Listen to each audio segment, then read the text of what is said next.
Hello and welcome to another edition of the Proselytize or Apostatize. I'm your host, David Russell, along with my co-host, David Paulman. What's up, David?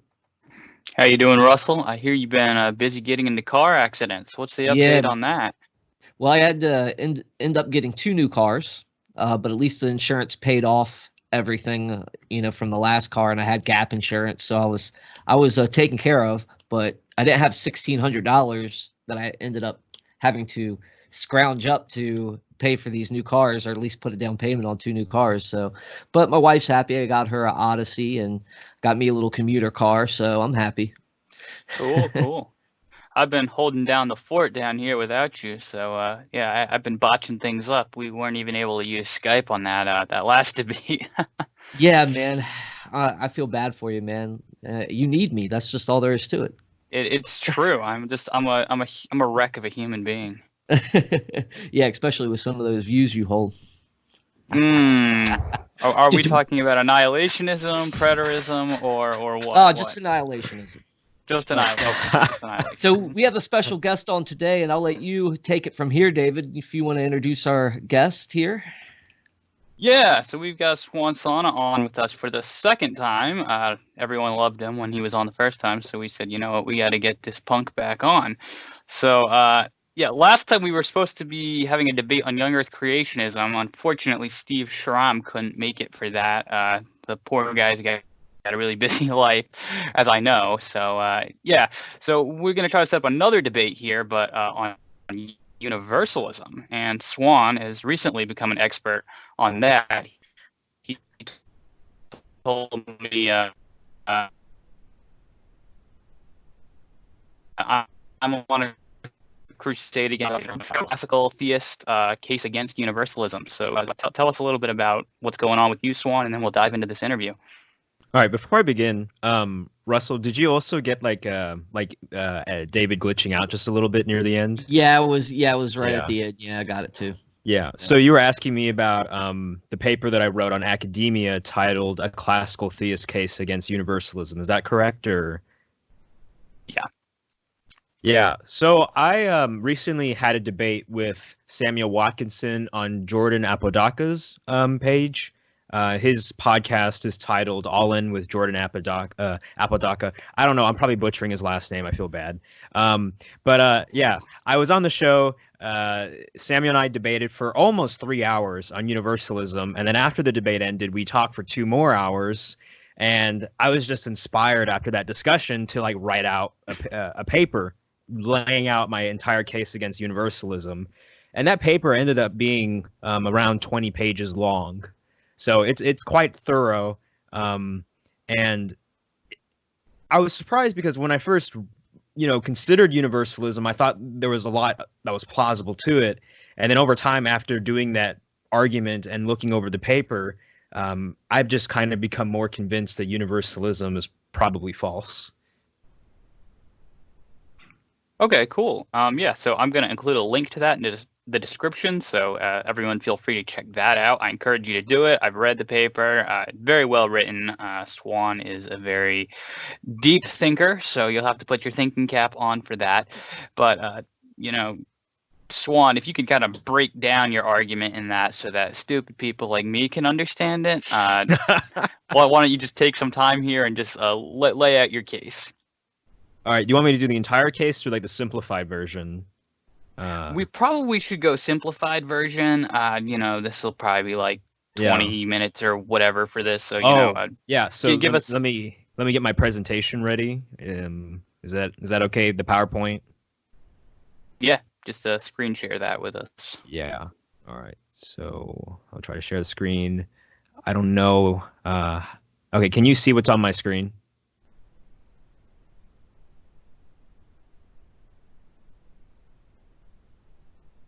Are you able to see what's on my screen, David and Russell? Yeah, I can see it, buddy. All right. So let me. All right. You ready? Yep. All right. So this is my case against universalism. Some of you might not want to read a 20-page paper, so I tried to make a simplified version. Basically, as clear as possible what my argument is against universalism. So here's what I'll begin with. I'm going to begin with a series of assumptions, right? I'm going to come from the classical theist tradition. We're going to presuppose Aristotelian Thomistic metaphysics, and there are several other things that we're going to assume, right? But first, just an overarching question that we can ask ourselves is this. God can do many things, but what will he do, or what did he do? So, for instance, if I was debating a young earth creationist, they might say to me, well, are you suggesting that God isn't powerful enough to create the universe in 6 literal 24-hour periods? And I'd say, well, actually, no. But what did he do? What seems to be the best inference from the evidence that we have without using ad hoc reasoning or kind of making assumptions, or rather conclusions that aren't from the actual premises of our arguments? And the argument that I'm going to set forward is that the best possible world is incompatible with universalism. That's the argument that I'm making. So as I said before, we're going to affirm and reference classical theism. When we have disagreements on ethical and moral issues, especially on the nature of what a good divine being would do, we need to reference the metaphysics of our tradition, the logic of our tradition, and we can't just say, all right, here's my intuition, here's how I feel, and then kind of put that down as a brute fact. Another assumption I'm going to make is that God is good and he's intelligible. So we can make sense of what he has done. And broadly speaking, even if we don't know the reasons for why God has done something, we know that at least he has a good reason for doing it. The next thing that we're going to do is we're going to reduce brute contingencies. Now, a brute contingency is something that could have been otherwise, but just isn't. And it's kind of like brutally asserted. So, for instance, if you have an artist who's painting a picture, you could ask the artist, why did you use these colors, or why did you use this or that? And then they might say, well, it's just because I like it. And you ask them, well, why do you like it? Well, I just find it beautiful. And why do you find it beautiful? And then from there, it's just kind of like, well, it's just a brute fact in a way that is what they enjoy about the particular painting that they did. What we're trying to do is reduce those brute contingencies as much as possible, because in the case of God and universalism, there's the possibility that we could just say, hey, look, it's a brute contingency that God chose my view over your view. We need something intelligible to arbit why God would choose one position, let's say, over another. And then finally, we're going to do an inference to the best explanation. So we're going to look at plausibility, whether or not the set forward theory is actually affirming our background knowledge, the things that we hold to be true, such as classical theism, whether or not it has explanatory power, meaning it can exclude and limit other views, so it has strength against those perspectives. We're looking for a view that's least ad hoc, meaning that it can actually explain, quote-unquote, apparent discrepancies without just appealing to mystery or crafting something that is trying to make the evidence fit the theory in question. And last but not least, we have explanatory scope. So simply, which view captures all the data in question that needs to be explained? So here are my 3 insuperable challenges to universalism. The first is Mackey's dilemma. So I'm going to argue here that actually universalism jeopardizes theism. The second argument is the problem of equibenevolence. That simply put, universalism is uncompelling in the sense that it cannot actually have the explanatory resources to only make its view true without making other views true in the process. So you could basically say its justification is not exclusive, right? You can have other views that can co-opt the justifications or reasons offered for universalism. And then third and finally, universalism is just not the best explanation of our data. And we're going to go back to those 4 standards that I laid out. So universalism is neither entailed nor implied by classical theism. That's the twofold argument or aim of this presentation that I'm going to show. So let's just look at Mackey's dilemma. So J.L. Mackey, famous atheist, he had this argument in his 1955 paper, I think it's Evil and Omnipotence. So Mackey says this, quote, if there is no logical impossibility in a man's freely choosing the good on one or on several occasions, there cannot be a logical impossibility in his freely choosing the good on every occasion. God was not then faced with a choice between making innocent automata and making beings who, in acting freely, would sometimes go wrong. There was open to him the obviously better possibility of making beings who would act freely but always go right. Clearly, his failure to avail himself of this possibility is inconsistent with his being both omnipotent and wholly good, end quote. So Mackey lays out this challenge to theistic belief, and he says, here's this problem, right? We have a God who we claim is good and all-powerful, and that we would seem to think that if a good and all-powerful being exists, then there shouldn't be any evil, right? So Mackey has these 6 propositions on the right side of the slide in which he lays out, here's where he thinks the contradiction lies. So, we say God is good. Well, he says a good being would strive to eliminate evil as far as it can. God's omnipotent. So there's no limit to what an omnipotent being can do. God exists and there's evil. So there seems to be a tension between all those propositions being true. Now, of course, Mackey recognized that a theist doesn't actually accept all 6 of those propositions. For instance, Proposition 4 is kind of controversial and way too vague. So you might take a Yujin Nagasawa's maximal God approach, in which Nagasawa just says, look, there are limits to what an omnipotent being can do, but they're only logical limitations. Like God can't create a square circle. God cannot create a stone so heavy he can't lift it, right? So that's not too controversial.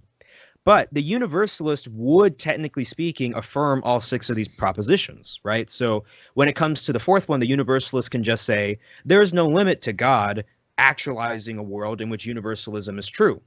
So that proposition seems to follow from the second one. A good being would strive to eliminate evil as far as it can, because as the universalist argues, if there's any evil at the end in the ultimate scheme of things in God's final creation, then there's a problem.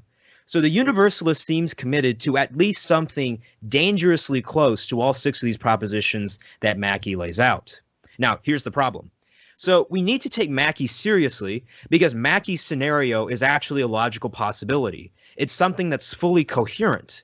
Because Mackey, recall, he says there's no logical impossibility in me choosing the good on one occasion or on the occasion after that. And assuming, as we did in the beginning, that classical theism is true, Aristotelian Thomistic metaphysics holds, it doesn't seem like conjoining metaphysics and logic together would somehow make that an impossibility. So that is an actual world that God could have created. Now, the question is, why did God choose a world like ours instead of a world like Mackey's? Even though both of our worlds are, technically speaking, logically coherent and also metaphysically in tune with the Aristotelian Thomist picture. And this is what I call the rigging problem, figuring out what kinds of worlds God would create. So if you look at the picture over there, right, you have 3 different globes, and kind of imagine God before creation, figuring out, okay, well, I'm going to pick a world, and in all these possible worlds, you have beings who are free. Some of them are pretty evil. Some of them are not so evil. Some of them have no evil at all. Some of them are just robots, whatever. You can have all these options. The question is, what is the reason or account of creation that can avoid Mackey's dilemma and demonstrate that God actually had a good reason for not actualizing a world like the one Mackey pictured? So that's Mackey's dilemma. Now, you might be wondering, okay, this doesn't actually show universalism is false. And technically speaking, that's right. Not yet, anyway. Because this leads to the problem of equibenevolence. So if God is going to save everybody, then why didn't he make a perfect world initially? That's the question that equibenevolence sets forward. So to make that word a little bit simpler, equibenevolence is basically saying, if you're committed to the proposition that God's going to eliminate all evil, that God loves everybody, that God wants to save everybody in the end, and that he will save everybody in the end, then why didn't he do it now? Why didn't he actualize a world like Mackey's? So that leads us then to the problem of equibenevolence. So in the paper, I make a distinction between qualitative and quantitative characteristics of a world. And the first thing I say is that qualitative considerations are superior to quantitative considerations. So consider this example. In the paper, I talk about you and your friend are out and you see a sunrise, and the sunrise is exceptionally beautiful. And you tell your friend, this is a beautiful morning. And your friend says to you, yeah, but wouldn't it be nice if there were more suns in the sky? Wouldn't it be nice if there were more sunrises in the morning, whatever? They start posing these quantitative considerations to you. And then you say, well, the fact is, this thing that I'm seeing right now on its own is just beautiful. I don't need to increase the number of anything for this to be more beautiful, more valuable to me. likewise, there's an interview that Dean Zimmerman, who's a Christian philosopher, that he did with Closer to Truth, and there's this question, right? Like, what is the best possible world? And like Zimmerman brings up how people object, like, well, God could have always created a world in which Bach created one more song, in which we had one more child prodigy.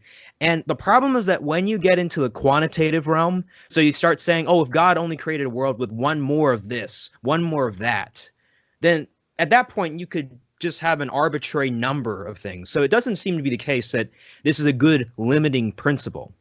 On the other hand, qualitatively speaking, if you say God will create a world in which there is beauty, God will create a world in which there is not only moral goodness, but a depth and deepness to virtue, then that's a lot different than just quantitatively speaking, how many good events happen, how many evil events happen, and so forth. So I use the example in the paper of the fact that, generally speaking, when we look at evil in the world, or at least the virtues, what we find is that the more virtuous an action, the deeper it has in qualitative depth, it's usually in response to the depth of the evil that it is the perfection of. So consider Martin Luther King. What made him so courageous and so morally upright and worth modeling is the fact that he was facing against a great evil, which was the evil of racism, the evil of segregation. So consider also the example of a soldier who goes and saves his comrades, even though he really could lose his life, lose everything, right? There seems to be something deeper and more special about when the virtue in question is responding to a greater evil. So then the question is then, if God desires, let's say, qualitative depth in human beings, then why would he not desire maximal qualitative depth? So, for instance, if God wants a world in which human beings have qualitative depth, meaning that they have this deepness or depth of virtue, then to have these really great goods in the world, like Martin Luther King, like people standing up to oppression and evil, you're also going to need great evil in order for that depth to actually be acquired. And hence, what I argue is, look, if God really desires that, then why not go all the way with it? But the problem is that the implication of that is you can either have eternal perversion as the greatest evil or eternal perfection as the greatest good, the greatest virtue. In the paper, I call the eternal perfection faith, meaning the eternal self-giving of oneself to God. And I call eternal perversion kind of like pride or self-worship, right? These are the two greatest virtues and vices in this world. Now, the Universalist is going to say, okay, look, we acknowledge that we need something like a qualitative consideration to limit or make sense of why God would choose one world over another. So, for instance, like God wouldn't create a world like Mackey's in which everyone's morally perfect and free in the beginning because there wouldn't be a depth of virtue. Everyone would just already be good, you know, and it'd be kind of just a flat world, if you will. There's nothing really deep to the goodness there. So the Universalist is going to say, look, I'm going to appeal to the soul-making theodicy just from the outset. And that's what Samuel did in our debate. So Samuel referenced the soul-making theodicy, which is basically in line with making sense of, well, why didn't God create a free and morally perfect world in the beginning? And the reason why is because God wanted to create a world in which beings would be able to develop virtue and experience this kind of character development. All right, so the Universalist is committed to the idea that, one, the qualitative is superior to the quantitative is kind of arbitrary, and the qualitative is a better limiting principle for the kinds of worlds God would create. But the Universalist doesn't want to accept the full implication of that, which is that if you have this great virtue of faith, you also have the great evil of self-worship, and both of those have eternal consequences. So the Universalist is going to say, I want the maximal set of qualitative depth a virtue within the quantitative fold of everyone being saved. So this means that, okay, look, I want a depth of virtue, but I don't want the virtue, right, of faith to be the perfection of the virtue of eternal self-worship, or basically damnation and eternal perversion. They're going to say, we're going to have qualitative depth, but it has to be within the realm of everyone making it into heaven, ultimately speaking. On the other hand, the implication that I originally proposed of the eternal perversion versus eternal perfection, that would entail that some people will not be saved or make it to heaven in the end. But the question is, why? Why should we accept the Universalist position here? Well, maybe you reference love. Well, if the Universalist brings up the love of God, then we can always say, due to the problem of equibenevolence, well, why didn't God create a free and morally perfect world first? They could reference virtue. But technically speaking, virtue is a disposition towards the good. And if God created all beings perfectly good in the beginning, they would be perfectly virtuous. So there's a problem there. You can also ask the question, why is God's love on the universalist view only ultimate as opposed to immediate? And from there, the universalist is going to have to say, look, I don't know why. And that's what Samuel admitted, that he didn't know about why there's evil in the world. So once you appeal to mystery, you're introducing a brute contingency if you're still arguing that there's something compelling about your view, even though you can't exactly explain why you're avoiding the full ramification of it, if that makes sense. So then the third problem is just explanation. So in the paper and in my debate, I lay out what I call the two worlds theodicy. And the two worlds theodicy is my explanation for why there's evil and suffering in the world. So it goes like this. Premise 1, if God is good, then he will create the best possible world. Premise 2, the best possible world contains the maximal compatible set of moral perfection and genuineness. Premise 3, this is only realizable through a two worlds approach. Premise 4, therefore, if God is good, then he will create the best possible world through the two worlds approach. So the reason why this theodicy is able to at least counteract Mackey is because it's saying, look, here is the best possible world. We're going to define it, and we're going to show you why this best possible world is not going to fit Mackey's picture. And it's also, ultimately speaking, in my argument, not going to fit the universalist picture. So premise 2 says the best possible world contains the maximal compatible set of moral perfection and genuineness. So genuineness basically just means that God will not limit the full range of goodness and depravity within human beings. So in Mackey's world, for instance, I mean, the people are technically free, and I'll get to my definition of freedom, which, like, freedom does not have to be the reality of alternative possibilities. That's not what freedom has to be. But freedom has to be something like there is no prior rigging against you fully expressing, right, what is the full possibility of your action, which is either towards eternal damnation or towards eternal self-giving and union with God. So that's the genuineness point. Moral perfection can either be understood in quantitative or qualitative terms. Quantitatively speaking, it could mean that in the end, everyone has to be morally perfect, every individual number of persons. The other possibility is that, just qualitatively speaking, there has to be moral perfection of some sort, right? So go back to the example of the sunrise and you and your friend. You only need technically one sunrise for that morning to be beautiful. You don't need 20 sunrises for you to finally say, oh yeah, that's really beautiful. Likewise, in this case, I understand moral perfection to be qualitative as opposed to strictly quantitative. And then finally, the two worlds approach is just the idea that God wants to create a final world in which there is perfection, in which everything is going to be great and beautiful in the new creation. But God first has an initial world in which the divine drama, if you will, kind of unfolds for a particular reason. And that initial world is necessary before we get to the final world. So just to go down, right, the argument on the problem with the explanations of the universalist position versus what I'll just call the traditional view that not everyone will make it into heaven. So just in terms of plausibility, both views are technically consistent with classical theism, and David Bentley Hart does an excellent job in his book That All Shall Be Saved to lay out the case on why. Well, he lays out a great model in which we can see universalism and classical theism being compatible, right? So he does a great job of that. However, my view does a better job at preserving classical theism against objections. How so? That's where we get down to power. So the maximal range of good and evil, on my view, is non-negotiable.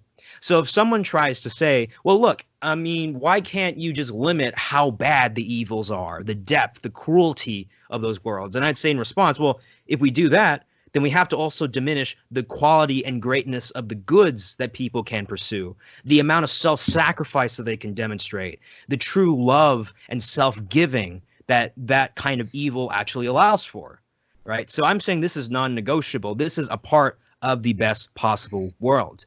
And I consider, for instance, like if you consider Mackey's world versus my world, the picture that I lay out, right? In Mackey's world, like the beings are going to be free and morally perfect in the sense that, I'll get to that actually. But so you'll have in Mackey's world beings who are free and morally perfect, But in my world, you have beings who really did have the possibility of choosing otherwise, who really did have the possibility of getting into darkness and depravity and perversion, but they nonetheless chose to love God, and hence in the end they were perfected. I submit that the beings of the final world are superior to the beings of Mackey's world. And that's a non-negotiable point. It's a sufficient limiting principle because it limits the kinds of worlds that God can create. And if you remember, quantitatively speaking, if we just say, all right, God needs to create a world in which there is X number of child prodigies, we could always say, why not X plus 1? So you can't just focus on the quantitative. There has to be some qualitative consideration. So I say, look, both views are plausible. My view, however, has better explanatory power because it doesn't fall into the concern with equibenevolence. It can answer Mackey's objections. It's also the least ad hoc because at some point the universalist is going to have to say, look, this is my view. It's my perspective. I think this is true. And this is my intuition. But remember, we said in the beginning, we have to reference metaphysics and logic. We can't just say brute contingency. Here's my intuition. Here's why my view is true. On the other hand, I'm taking premises that the universalist would accept, that the qualitative depth of the good matters, and I'm taking it to its full ramification. And I'm saying, look, I don't have to say or give any ad hoc reason for why God wouldn't go with what he seems to have already committed himself to, the full qualitative depth of virtue and also vice in human beings. Finally, when it comes to scope, in the paper, I actually lay out my view on this, and I just demonstrate that this entire argument that I've laid out is consistent with classical theism. Classical theism has the metaphysical resources to show us how someone could eternally self-determine themselves towards hell. And I'll focus on just that point really quick.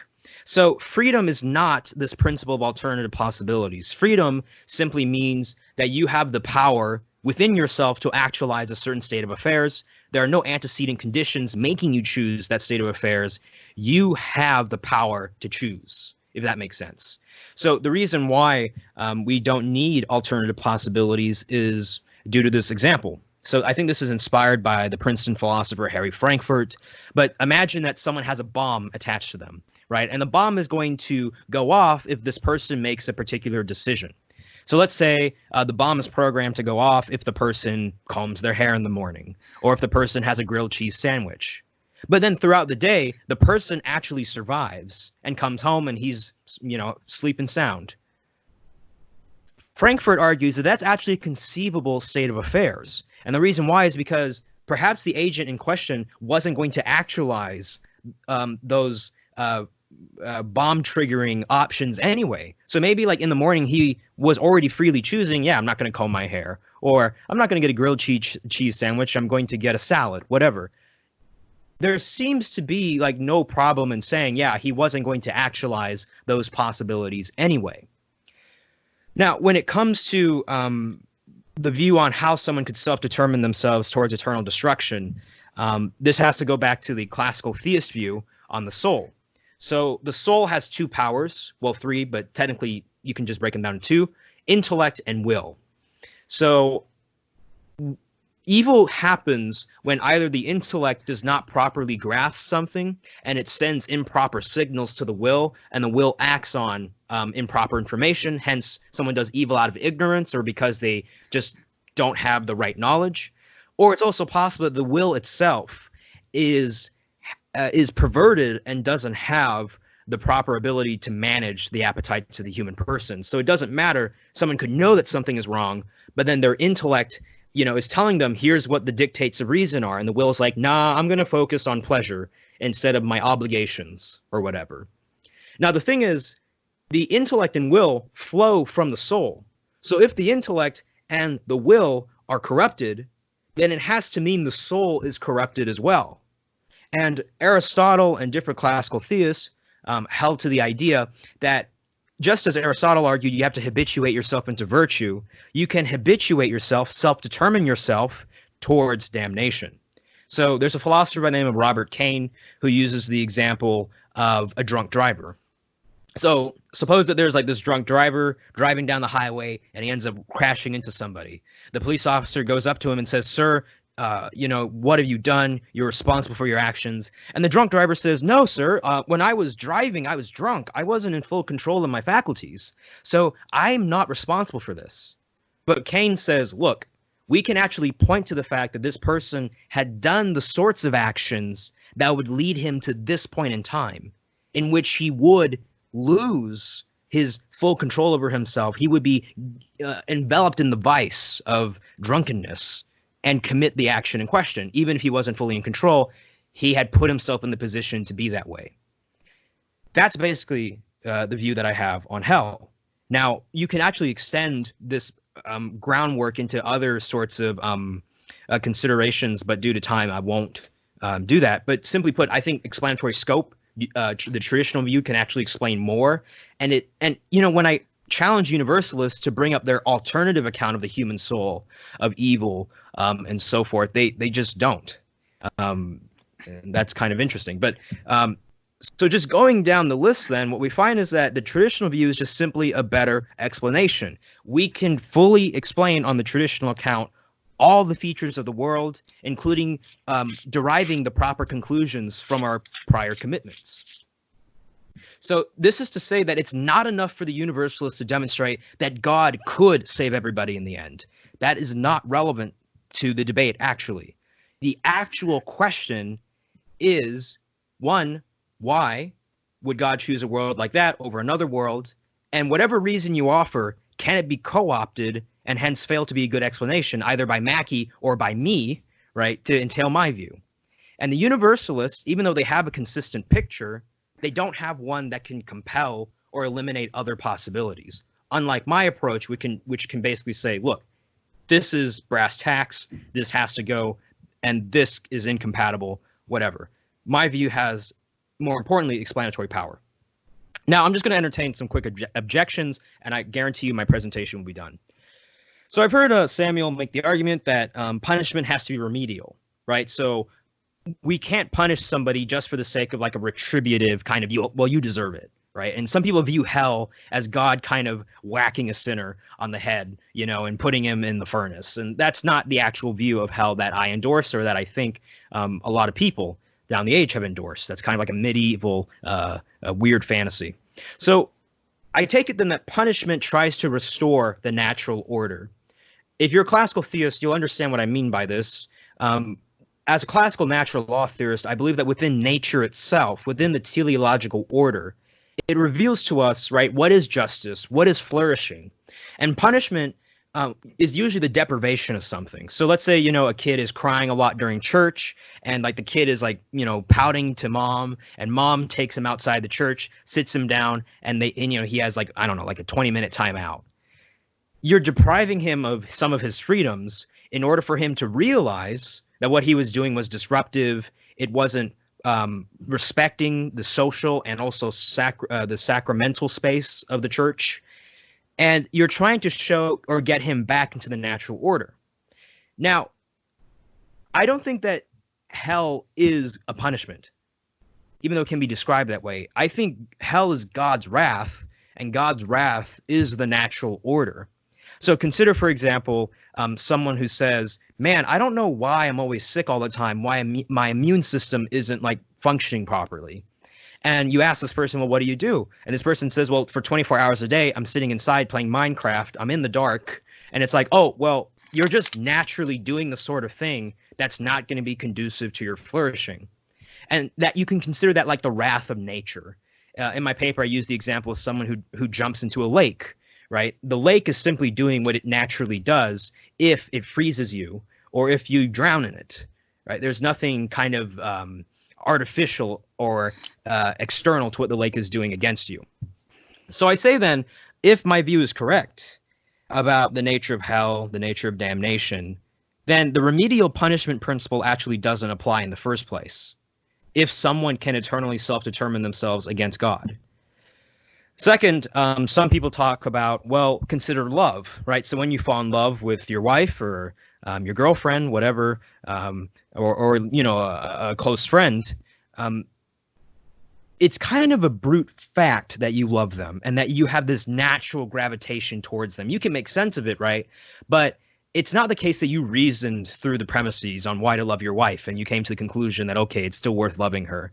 You just kind of were naturally attracted to her, and this didn't demote your freedom. This actually enhanced it. So this is an example that some universalists have used against my view. Well, consider the alternative framework that is more accurate to what I'm arguing. So suppose then that we have, love is a pure and it's a beautiful and it's a great thing. But suppose we have a guy who's like addicted to pornography, who's misogynistic, just totally perverted.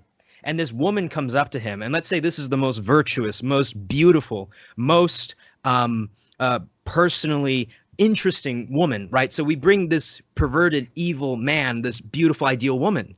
Do you think that he's going to love her in a pure way? Well, no. He's going to take the good and he's going to pervert it. He's going to take all the things that make her beautiful and use them and exploit them. Likewise, in the case of love, my argument would be that if someone chooses to do the evil constantly, including the evil of self-worship or pride and the denial of God, right? Even though God created us to flourish, to pursue the good. And I mean, that's the very structure of all of our actions. All of our actions are oriented towards a good. Well, if God offers somebody heaven, then they're just going to want to exploit and use heaven for their gain. They're not going to have the pure motive of love or wanting to actually give themselves up to God. So once again, this doesn't work against my view. Some people have said that my view makes theism unintelligible, or at least theology, right? Because maybe my view of God is so immoral. But one, this is a mere assertion. They need to demonstrate it. And then second, universalism has to deal with this problem as well. So, I mean, some universalists say, look, in the Bible, it says, Jesus says, and when your son asks for a fish, you know not to give him a stone. How much more good is your Father up in heaven? Well, they try to make the argument that my view is wrong because it has this ramification of eternal damnation, right? But I could use the same argument against them and say, well, your view is kind of like a father who brings lots of children into the world, and he knows that these children are going to experience terrible evil and suffering. And yeah, they might be compensated, but guess what? He didn't have to do that. He didn't have to do that for them to get the good in question. They didn't have to suffer to become virtuous. They didn't have to go through all these things. So you just have a father who allows his children to suffer, but it seems like there's no intelligible reason for it. So universalism has to deal with this problem as well. And finally, I've heard some universalists argue that, look, God created all things to be in union with him because all things are directed towards the good. They have this inherent teleology within them. But both Edward Fazer and Brian Davies have argued that the principle of finality doesn't entail that all things have to obtain their final end. So the principle of finality basically states that the efficient cause, the thing that brings about some effect, such as, for instance, God creating something, is only intelligible with respect to its final end or its purpose. Fazer uses the example of a match in a matchbox. So Fazer says, imagine that I build a match in a matchbox, and obviously the purpose of the match, its final end, is to generate heat and flame, right? And it's also, the efficient cause of why I created it, to do that particular thing. And that's why it has the features that the match in the matchbox does.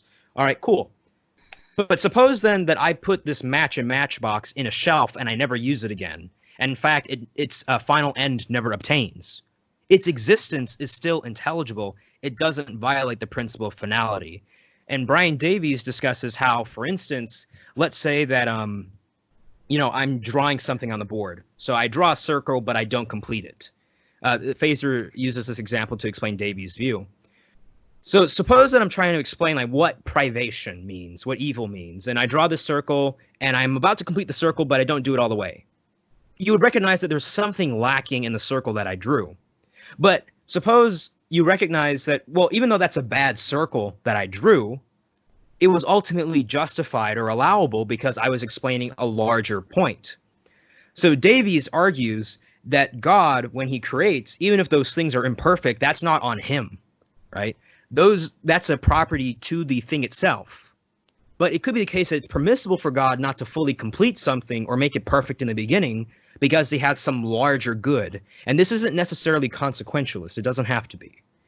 And the larger good, in my view, would be the best possible final world. as I laid out in my theodicy. And there are other things that we can talk about, like, for instance, I don't think that God has to be egalitarian with everybody in the end, so it doesn't have to be the case that everyone has an equal outcome in the end, because classical theism is not very egalitarian, but that's kind of beside the point. We can talk about that later. So basically, just to review all the things that I've said, the question we started off with was God can do many things, but we need to figure out what will he do? What did he do? And this means that we need to give an account of the reasons for God's actions, right, in creating one world over another. And I set forward a definition of the best possible world, and I argued that this is actually incompatible with universalism. And we began with the background assumptions of affirming classical theism, that metaphysical and logical picture.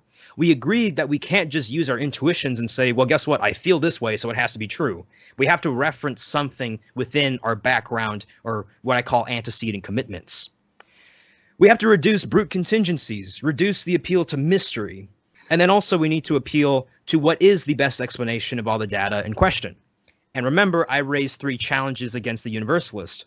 One, I argued the universalist cannot answer Mackey's dilemma because they're basically committed to the 6 propositions that entail his position. Second, they have this problem of equibenevolence in which all the justifications for universalism can either be co-opted by Mackey, by me, or it's just an appeal to mystery. And at that point, then, if it's just an appeal to mystery, then it's not the best explanation of the data, and hence it is neither entailed nor implied by classical theism, and universalism is false. Yep, that was a lot to go through. Sure, you got lots of questions. Let me try to stop sharing the screen and return back to our discussion. All right, so I hope that was clear, because that was a lot of content. Yeah. That was a lot of content. Matter of fact, I was sitting there and I started like thinking about objections and just some things I could maybe poke holes through. And I'm starting to write them down. And it's like, as soon as I write them down, you answer the objection. So it's really it's really well thought out. And I agree with you. I mean, I think you're a little bit too generous, because I don't, I wouldn't consider universalism classical theism, compatible with classical theism at all. That's just me. Personally, I think there's a lot to it. I know I'm going to get badgered on that, but I think, there is the urgency in the early church, that really wanted to get the word out. And I think that urgency had to do with where people were going to spend eternity. So I think you guys are a little bit more gracious than I am on that aspect. But go ahead, David. I don't know if you have any questions right off the top of your head. Yeah, there was a lot of good content, and like I said, like you said, Swan really hit a lot of the objections pretty well that might be raised. I have 2 that I did come up with, though, and the first one's more of a question, not really a objection, but just from me as an annihilationist, would you say that this argument could be used against annihilationism as well, or is this an argument that's compatible with annihilationism? Yeah, that's a good question. So technically speaking, as I presented it now, right, so let's say that we have 2 options, universalism or not universalism, right? Those are the 2 propositions. I'm defending not universalism, and both annihilationism and eternal conscious torment would fall under not universalism. So your view would technically be you could take this argument and use it to defend your position. But then I have my own kind of hesitations with annihilationism. But technically speaking, this argument that I presented... Thank God. I was just joking. This argument that I presented here will not affect your annihilationist position necessarily. Like, I think I have a friend of mine, Gregory Mayer. I hope I pronounced his last name right. Gregory... he's a classical theist like me. He accepts my position, but he believes that the soul will just naturally decay if it's in rebellion against God. So if the annihilationist model is not God like forcefully destroying something, but rather like something decaying because it's in defiance to God, then that's more plausible. The second option of decay, which would be a kind of annihilationism. Gotcha. Okay. Yeah. Should have kept them scared. You should have kept them scared on that. Well, I was just curious on that. So would you say then that you couldn't even modify this argument? Like, because when you were talking about depth, particularly, is when I started thinking about this.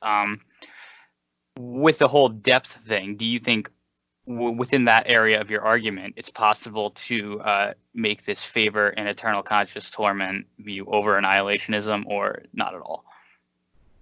So it's certainly a possibility. I mean, so when we talk about virtue and vice, because that's the focus of the qualitative depth, right? What we're giving quality or heaviness to is the goodness or evilness of one's actions or character.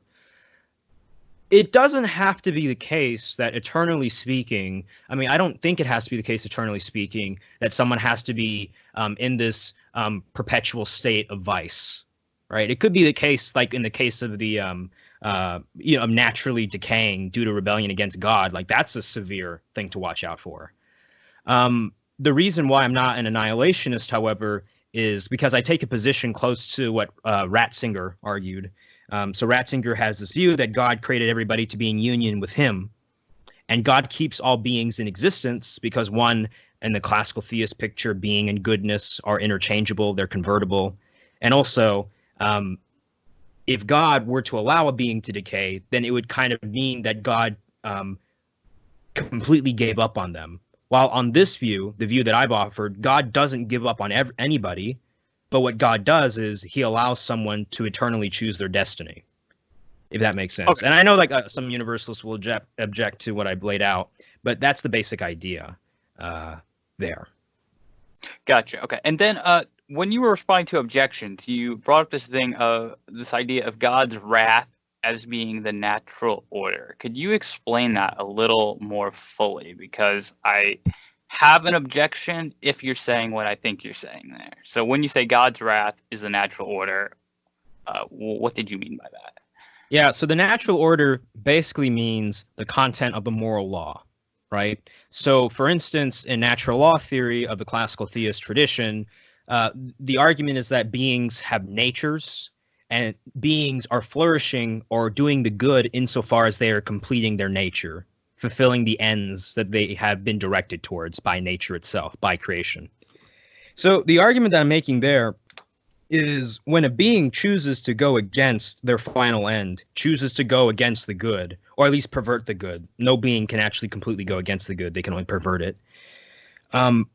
When a being does that and they suffer the consequences of that, that's just the natural order, if you will, inflicting let's say like they suffer. So I use the example of someone who plays Minecraft for like 24 hours a day and he's in his basement and he's not healthy, right? It's not because like nature is forcing or imposing this punishment on him. It's because he's just doing the sort of thing that is not good for his flourishing. Okay, cool. Yeah, I can work with that because then you have God's wrath as being contingent. It sounded kind of like you were saying that God's wrath was almost necessary, and I do think there are theological problems with that, because like John Piper posits that God has to express his wrath as like it's necessary for part of his nature, and of course the issue with that is that I think you have problems when you extend that back to before creation. Who is he extending his wrath to? So we've got division in the Trinity or something there. So I do think it's theologically problematic, but since you weren't saying that, then yeah, I'm fine with that. That was actually all I had as far as questions.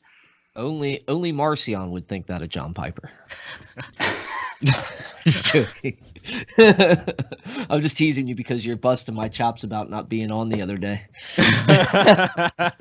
Fair is fair. Yeah, I've been really surprised because two things have happened in response to the paper.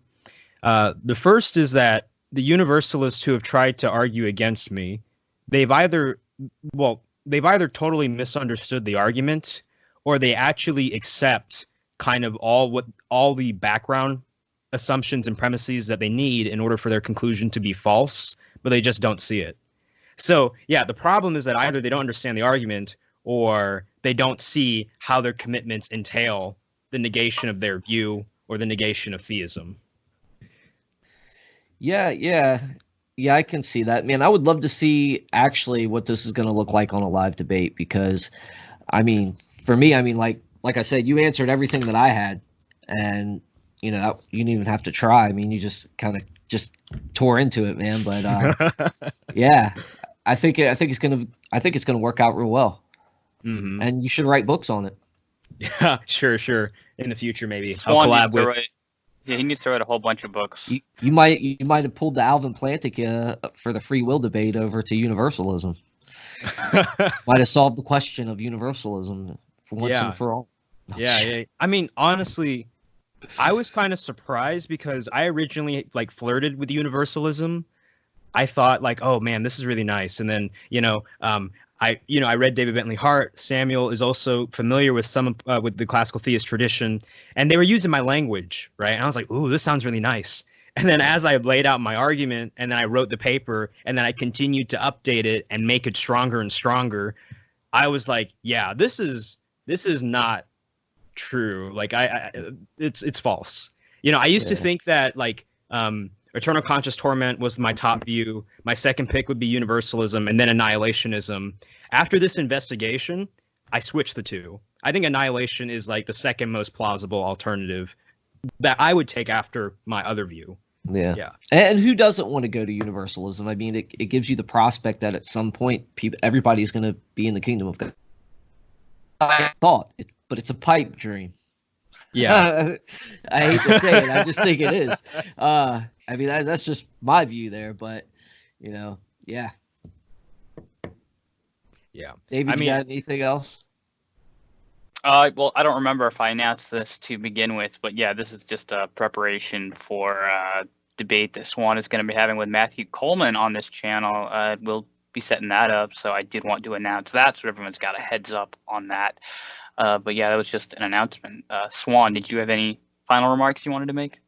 Yeah, so I'll just make a final remark. So if there are any universalists out there or, people who really want to dispute this argument, please do your best to be charitable and understand it, because it gets really tiring to have to explain the argument like 50 times, right? And I mean, I can acknowledge that a 20-page paper is daunting, which is why I did this PowerPoint presentation. So let me just summarize everything, and then I'll leave it out to you guys. So the argument that I'm basically saying is it doesn't matter if your picture is internally consistent, because there are other internally consistent alternatives. We need to make sense of why your alternative is correct as opposed to another alternative.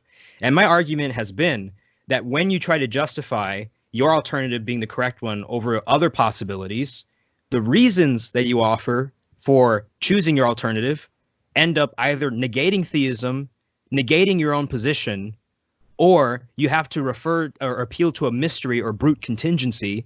And either way, either three of those methods leave you in a really bad spot if you're a universalist. On the other hand, for someone like me, who is not a universalist, so, if you're either an annihilationist or of the eternal conscious torment camp, you can avoid Mackie, you can avoid universalism, you can avoid brute contingencies, and actually use premises that the universalist is arguing from to develop a completely coherent view that has explanatory power, explanatory scope, it has plausibility, and it also is the least ad hoc. That's the argument.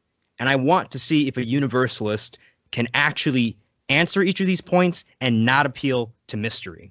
And I have not seen that done yet. At some point, they just appeal to intuition, or they say, well, my picture is internally consistent. That's not going to cut it. All right. Well, thanks for coming on, Swan, and we'll see you in the debate. All right. Thank you. All right. Have a good night, guys.